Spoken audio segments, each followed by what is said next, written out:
If you're a sales rep and you're working in tech sales in 2026, you're in one of two categories right now. You're either becoming indispensable or you're becoming replaceable. See, AI is changing everything. Budgets are tighter. Leadership is expecting you to do more with less resources and less support. But the truth is, the fundamentals of impact haven't changed in sales. Only thing that's really changed is really just the noise around them. So today I'm breaking down exactly how to make yourself indispensable in tech sales in 2026 and what are the habits that are quietly making most reps expendable. I want you to stay with me to the end because I'll show you how these same skills compound into true career freedom and not just getting a quote. Here's the reality. According to Gartner, 65% of B2B buyers say sales reps don't understand their business. Think about that for a second. And the Bridge Group reports the average AE tenure is now under 18 months. That means most reps are gone before they ever even hit their stride. And if you want to survive and then thrive, you can't just be a good performer. You've got to be the rep at your company that they can't afford to lose. Now let's talk about exactly how you can do that. Number one, you have to master the fundamentals. Yes, AI is incredible, but it doesn't replace curiosity. It doesn't replace storytelling. It doesn't replace the nuances of discovery and executing well-structured follow-up. Gong analyzed over 10 million sales calls, and the reps who asked layering questions closed twice as many deals. Think about that. Now you can use AI to prep, summarize, and save time, but you still have to sell. Number two, crush your numbers first. Look, execution earns credibility. No one's gonna listen to your big ideas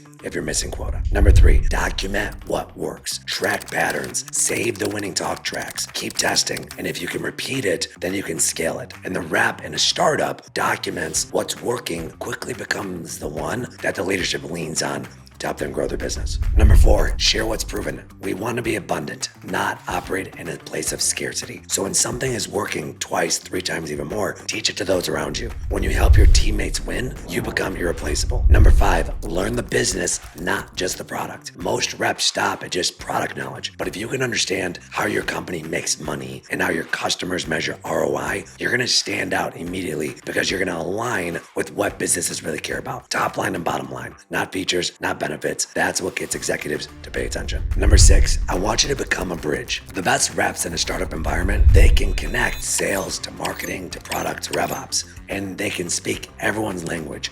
And in a startup, communication and getting alignment is one of the big differentiators between startups that stall and startups that scale. So if you could be that bridge that can connect the different departments and connect those dots, you're not just valuable to winning more deals, you're more valuable to the company. Number seven, stay close to leadership. I want you to bring data, bring insights, don't bring complaints. I want you to make your leaders' lives easier because that alone is going to help you stand out from 90% of your peers. Number eight, adopt AI as a multiplier, but not a crutch. Look, you can automate the admin, you can draft follow-ups, you can summarize notes, but don't outsource your curiosity. Don't outsource human connection. Don't outsource your conviction because that's the human edge that AI is not going to replace anytime soon. Number nine, I want you to ask for more responsibility before you get the title. This is really important because if you act as if you're at the next level even before you get it, you're going to get treated like it. And that's how promotions really happen because you're de-risking their decision to give you that additional responsibility because typically you're already doing some of it while you're in your current role. Number 10, I want you to be the calmest person in chaos. Startups are a completely different animal. If you've only worked at big companies, it really is a different beast. Funding issues, product pivots, layoffs, it's a constant state of tension. And the people who can remember to stay composed, keep calm under the pressure while everyone else is running around on fire, that's leadership. Your executives at your company, they're going to recognize that. And that's you displaying the qualities that they're going to look for as people that they see as assets to the organization long term. Now, those are the do's. Now let's flip it. And here's what I wouldn't do if I'm a rep in 2025. I wouldn't be posting advice before I've proven it. Look, you have to earn the right to teach by doing, not by tweeting. Number two, don't complain about process. If it's broken, fix it or document clearly the data around the issue to make it easier for your leaders to solve it. Don't be the one that's only bringing problems to the table. I wouldn't chase personal brand over performance. Look, visibility is really easy to earn once you're closing and at the top of the leaderboard. There's where the credibility comes in, and then the leadership is naturally going to come to you for advice, for insights on what you're doing differently. And that's where the personal brand gets created. Credibility gets earned. You don't get it by just posting without earning it. I wouldn't confuse activity with impact. Look, 200 calls means nothing if you're not learning from the data. It means nothing if you're not moving the needle on the KPIs for your business. So don't confuse being busy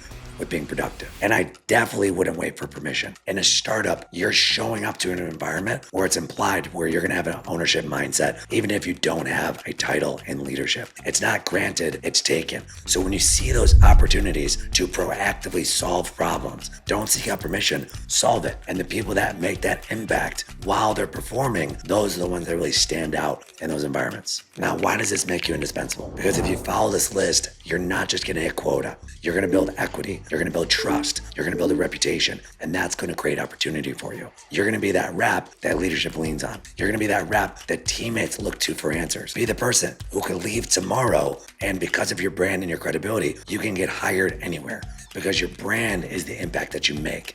And that's how you make yourself indispensable. Because once you master these fundamentals, you're not just winning deals, you're building a career that compounds. Now, if this hit home for you, I want you to subscribe to the channel. I drop weekly videos to help reps like you sharpen their craft, grow their income, and build real freedom through mastery. And if you're serious about accelerating your growth, check out Sales Rep Accelerator. It's the same system that's helped hundreds of reps add 50 to 100K to their income in under 12 months. Links in the description. You can check it out, book a call. Either way, hit subscribe, and I'll see you in the next video.